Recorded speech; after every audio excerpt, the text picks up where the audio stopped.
You're doing a great job of touring the U.S. That's wonderful.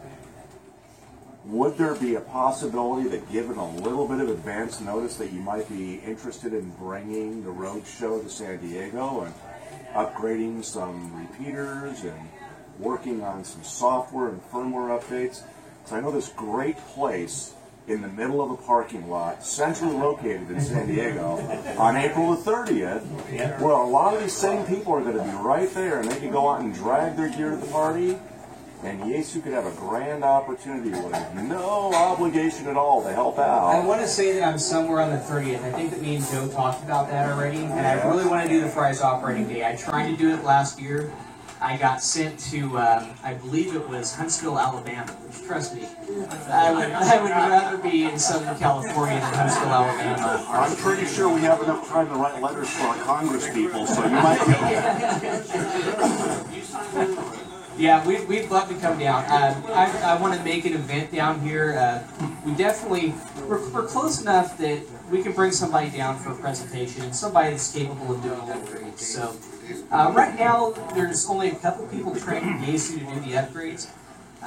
They actually targeted the sales guys when we heard about the upgrades, because what I wanted to do was, I said, hey, can you guys give me like 3,000 or 4,000 of these cables that I could just send out to everybody that bought a repeater, and they wouldn't go for it. So, and the reason being is they're really concerned, like I said, about having to disassemble the display module. Not saying that there's not a lot of competent people that can do it, but there's also a lot of not competent people that bought the repeaters, so they can't really do it. So, yeah.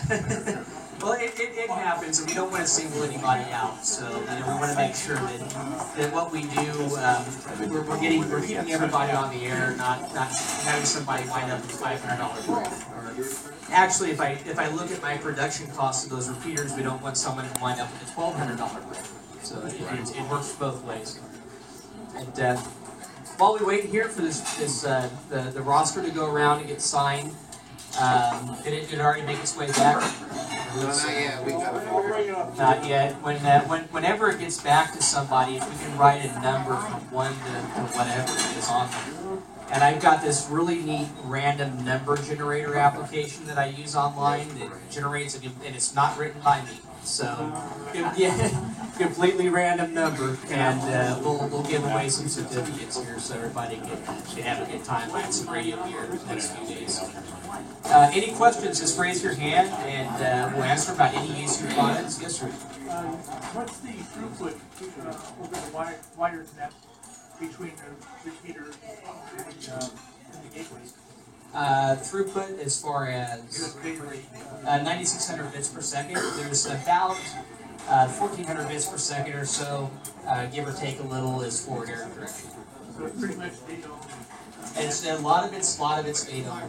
There's a little bit of overhead in there. I wish I had the numbers right off the top of my head, but I don't. So, yeah, it's roughly 9,600 bits per second. Now, our data full rate mode, claimed by our engineers, and I haven't sat down and actually metered this because we don't have PC connectivity yet. As soon as we have some way to connect these radios together and transmit data, which we've asked for, we haven't been firmly told that something's on the way. We've been told something's in the works. We don't know what that means. But when we connect the PC to the radio and transmit data, that's when we're really going to see what that throughput is.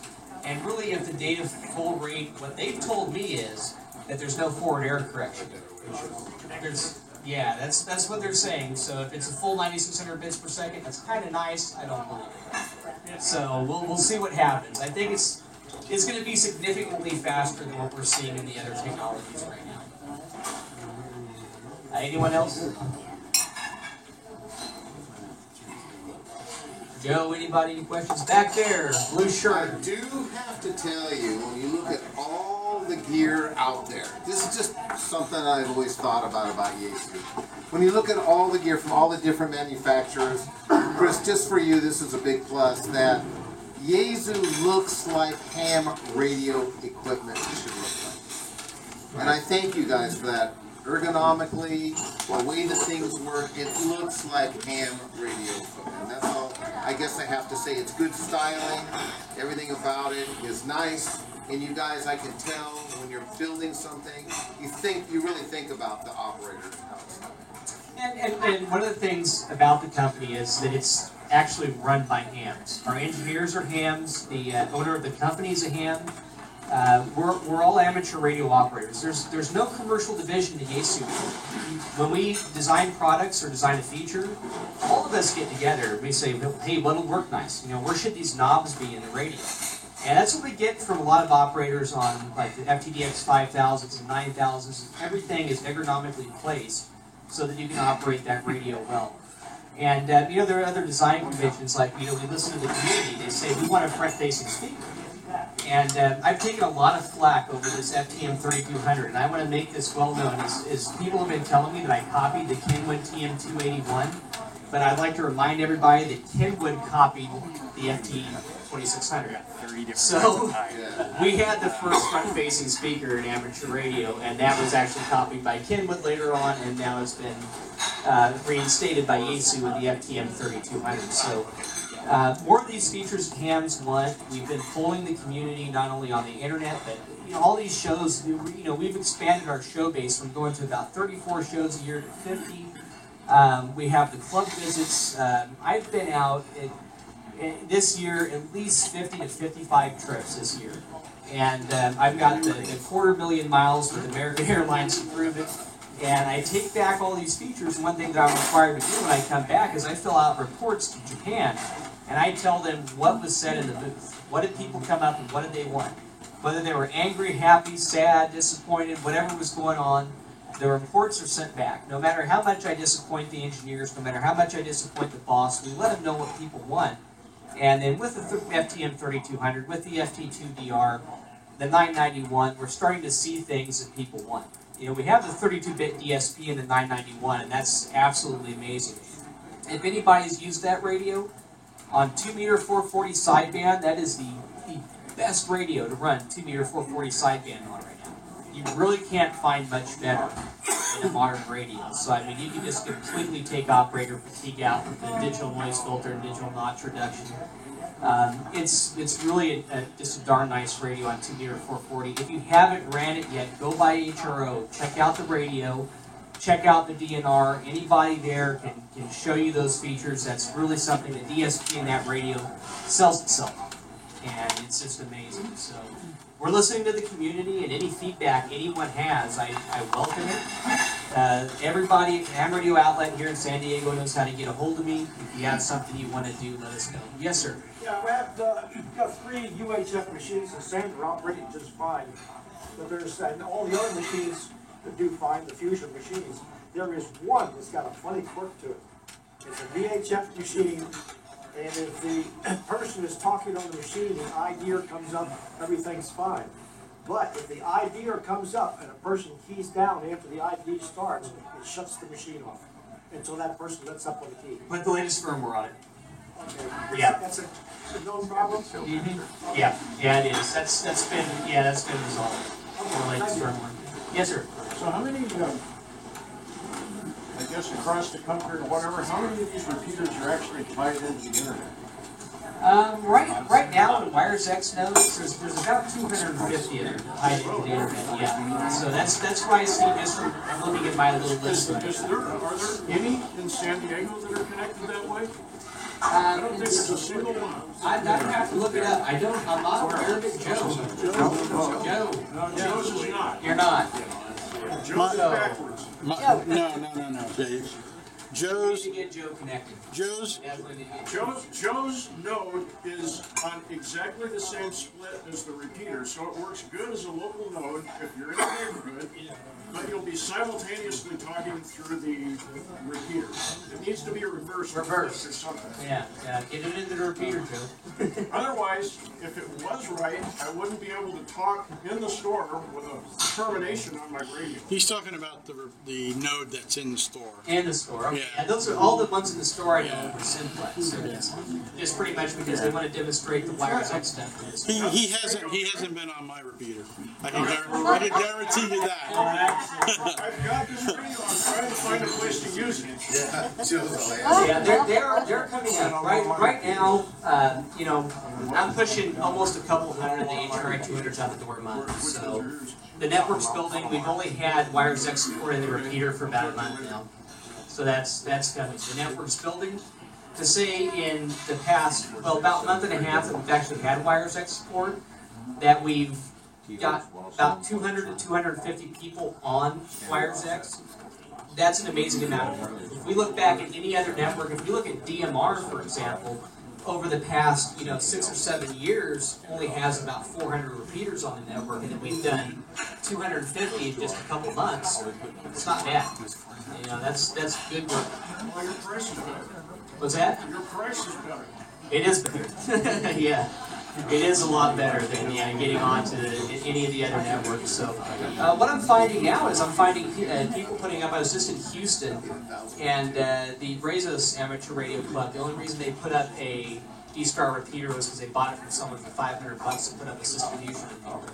So I love telling that story because they replaced it. I'm getting a lot of people replacing D-Star infrastructure. Mainly because of power output, because of ease of use, and because it is analog and digital. That's the biggest thing. Automatic mode select is selling everybody. You have a digital network where you don't have any features on it, whereas you can get more features with a standalone System Fusion repeater and a WireX box than you really can with D-Star. And the biggest feature that you get, and it's 90% of this system, 9 out of 10, is automatic mode select and being able to use analog hardware. Where people had D-Star, or clubs had D-Star networks set up before, they had a pair tied up. Now they have another repeater on the air. So where they might have had one, now they have two. I don't know about anybody else that uses D-Star. I know there's a little bit of activity here in California. I had absolutely no activity in the Midwest. Between Springfield, Missouri, there's a little bit in Kansas City, Joplin, Missouri. We actually had no key downs on the repeater for a period of 2 years. I was the only person in the last heard station list that had keyed down into that repeater. And it got to the point where I just didn't use it. My UHF module died on me.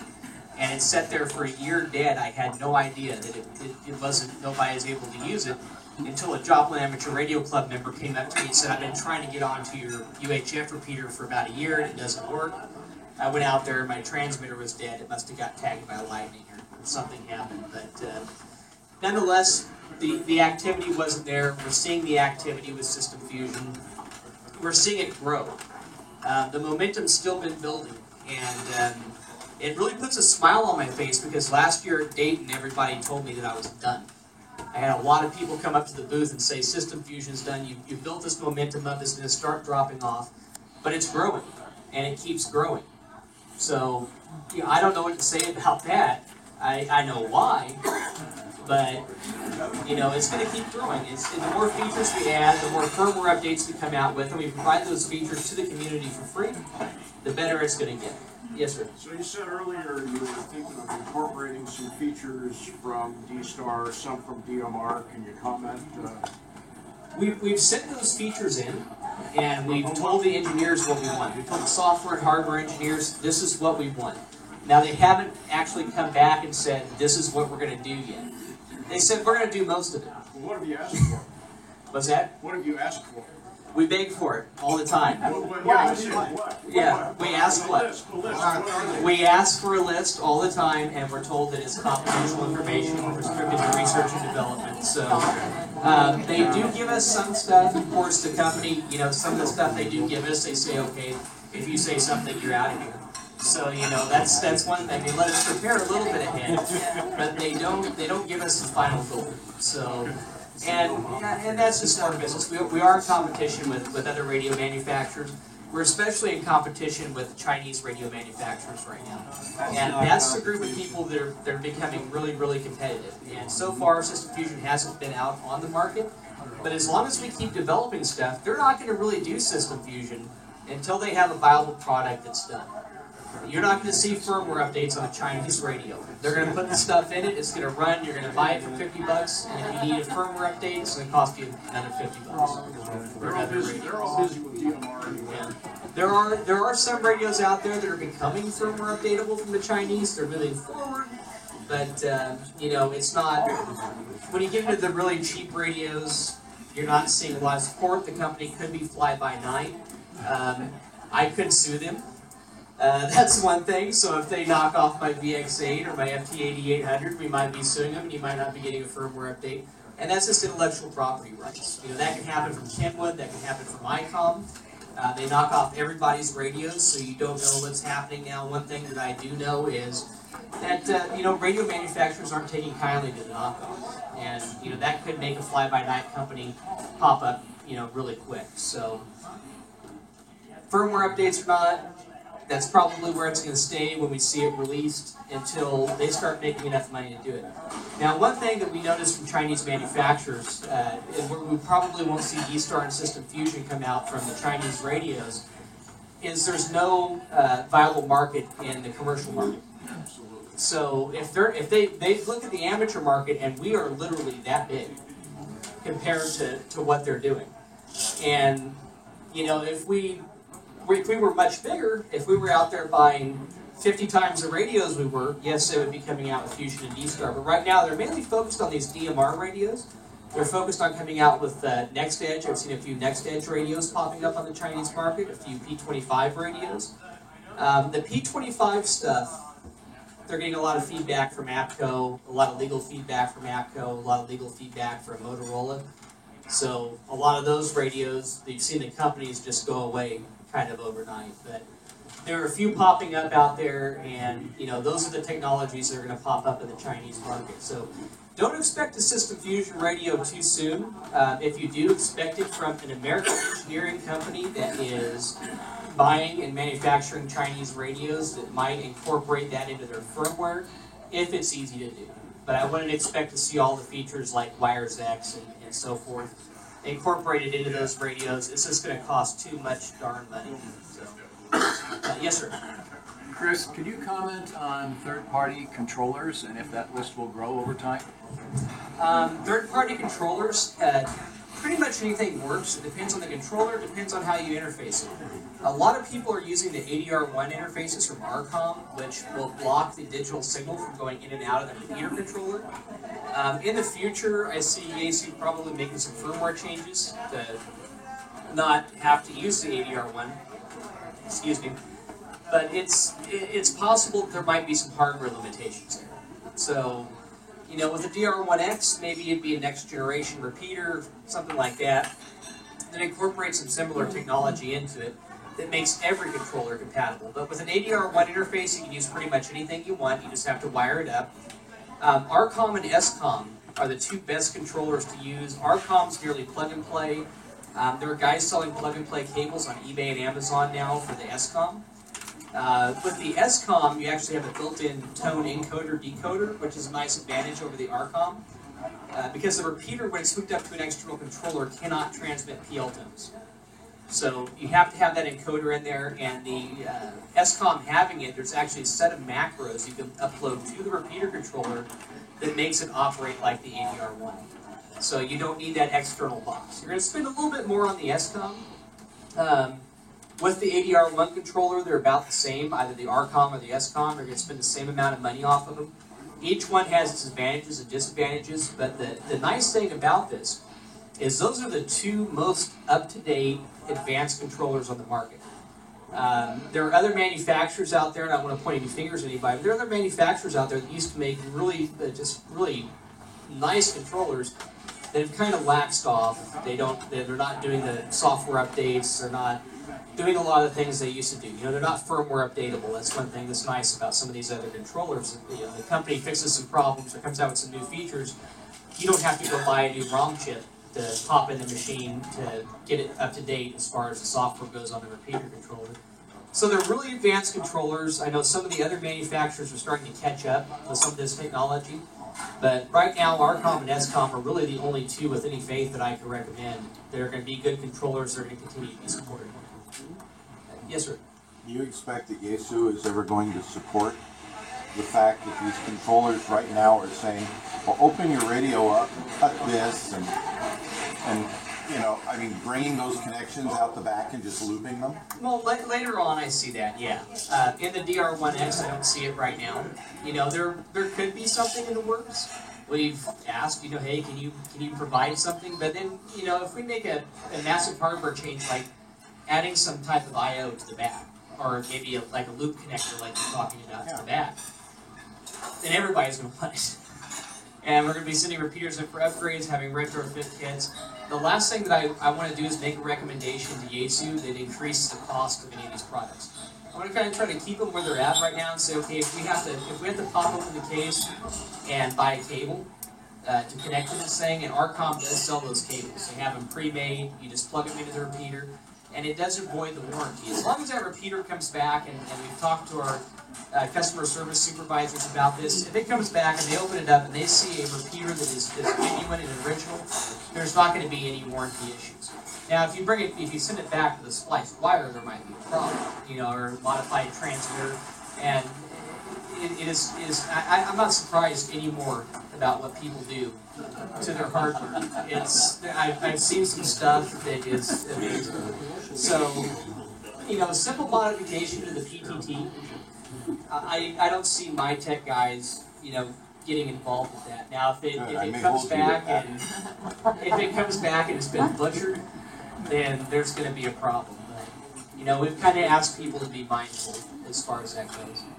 And it's been okay so far. I'm not saying that something couldn't happen, or our VP of engineering wouldn't look at it and say no. But 9 out of 10 times, people have been doing a good job. And repeater owners are typically a more technical type of amateur radio operator. They're typically not just a standard guy tinkering around. These guys tend to be more technical, and we see that technical quality in the modification. Any more questions? Oh, yes, sir. Yeah, can you, is there any way, if you have an FT1, the early radio, you can transfer that code plug to an FT2?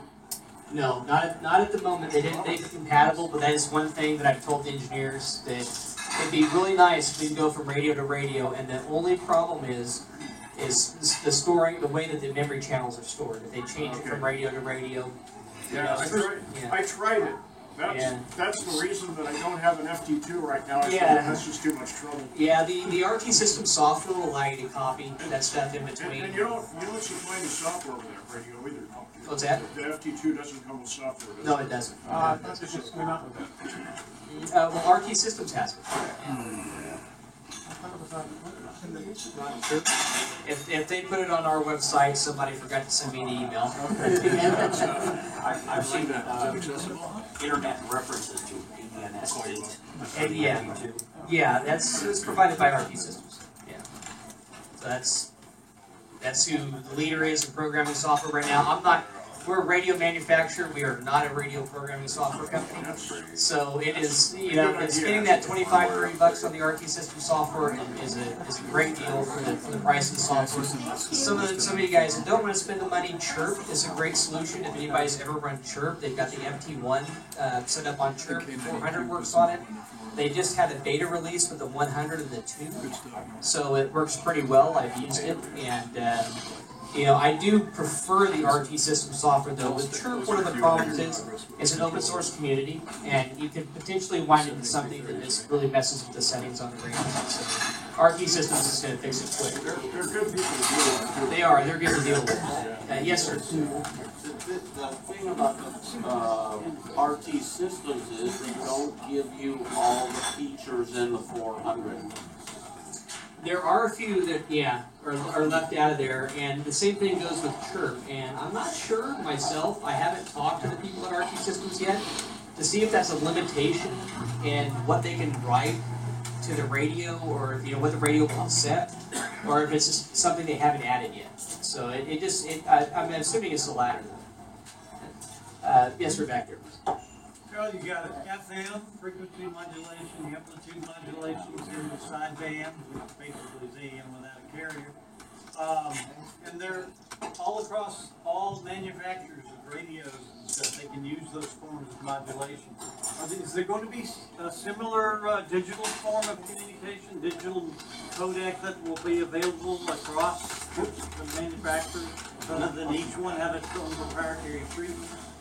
Eventually, but I think we'll see more compatibility in amateur radio, but we'll never see it in the commercial market. And the reason is this technology is still advancing.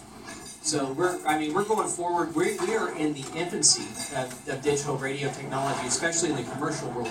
And that's where it's at. The R&D that's there in the commercial world is eventually going to move over to amateur, and the plans are still, they're still developing. There's still new technology that's going to be discovered, and as soon as it's discovered, hams are going to want to do it. And that's the nice thing about running some of the hardware that we're running.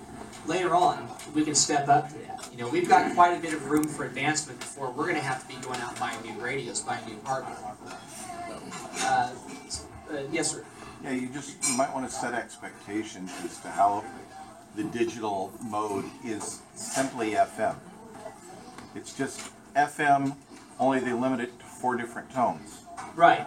And that's all. That's correct. Yeah, it is FM. Yeah, boiled down to its basics, it is. It is FM technology. FM, four tones. But if I try to explain that to everybody, that's all there is. All night. Yeah, that is worth a comment. These things are really analog radios. They're just carrying It's a digital data. plain old FM radio, Absolutely. and it generates 4 tones. And not only that, they're all Fast. C4FM. They are all C4FM. P25 is C4FM, Yep. DMR is C4FM, Yaesu Fusion is C4FM. So people would call it C4FM. we use it as a name, and it's an easy way for us to explain it to people that don't have any experience with any type of digital radio or phase shift keying or anything like that. If you've never had any experience with that, then we can easily explain it to you by saying it's C4FM. Go look it up online. When you look that up or you Google that online, you get a basic understanding of it right away. The first thing you come up with is a Wikipedia page that tells you everything about it. 2 or 3 links down, you've got a link to APCO's P25 project, which has a phase 1 documentation that really explains everything in detail if you want to sit there and read 300 or 400 pages of documentation. So, but yeah, you are correct. Yeah, on your website there is a document that says Amateur Radio Digital Specs. Digital standards. Well, I'm looking at the name of it right now. Oh, it should be. Yeah, it should be digital standards. It says Digital Specs version 1V01 in English. Yeah, we do have standards we publish. Yeah, and Yaesu publishes it. It's an open standard. There it is on how it does what it does. Yeah, we'd really like people to adopt it. We haven't been shy about helping other people. Whenever the questions come in from another developer, the thing that's great is we publish this document. We tell people how close it is to phase 1 P25, and they just build stuff. There's a few people out there that want us to hold their hands and do everything for them, but we're gonna publish what we have, how our stuff works, and if you want to engineer something, you have to engineer it, and that's fair. We're going to help you out as much as we can. We're going to give you access to our engineers if you want to build your own devices. But we can't actually do the footwork for people, and we can only publish as much as we can. It does cost the company a lot of money, and the more we publish to build this open source stuff, we start seeing the cost of our products go up. Now we'll do that to an extent to where we can give people what they need to go forward and start developing their own hardware, start developing their own software. But there's got to be some point where we have to cut the hook and say, you have enough, or anybody that's willing to do this has enough to go ahead and do it. Can I ask you one more? Yes, sir. What about the digital code? Are you ever going to make the radios so that can be assigned to a channel so that you can change that code with whichever repeater? Yeah. Yeah. That's a dumb design. Yeah, so tell the Japanese guys, some guy in San Diego said they did a stupid job on that. you have to, yeah, this has been you can said. say it exactly like that. This has been said many times. Can we have per memory channel settings for... It's not very Japanese to insult the speaker or the proprietor. Yeah, it's okay. I think we're there. No, it's not an insult because I've been pushing that with them a lot, and I believe that myself. So that's something, it should be done. That's something that I want to see. It's like PL. We have separate PLs for computers. Right. Yeah, it's like they expected it to be regional, and where the logic and the design comes from you have to look at, we design things a certain way here, they're designing things a certain way there, and there is a limit on the amount of space there, and you see a lot more regional settings than you do just, global settings. But we've seen stuff here. I know that Joe has a, repeater that has to be on the digital squelch code. But if there's ever another one, we're in trouble. Yeah, that's true. You got to move around. But anyways, gentlemen, I want to go ahead and get to these certificates here real quick before I run out of time. Do we know how many people are here? Yes. We got to, okay. All right. Let me go ahead. It was an amazing thing. The number of people doubled the second there was a drawing.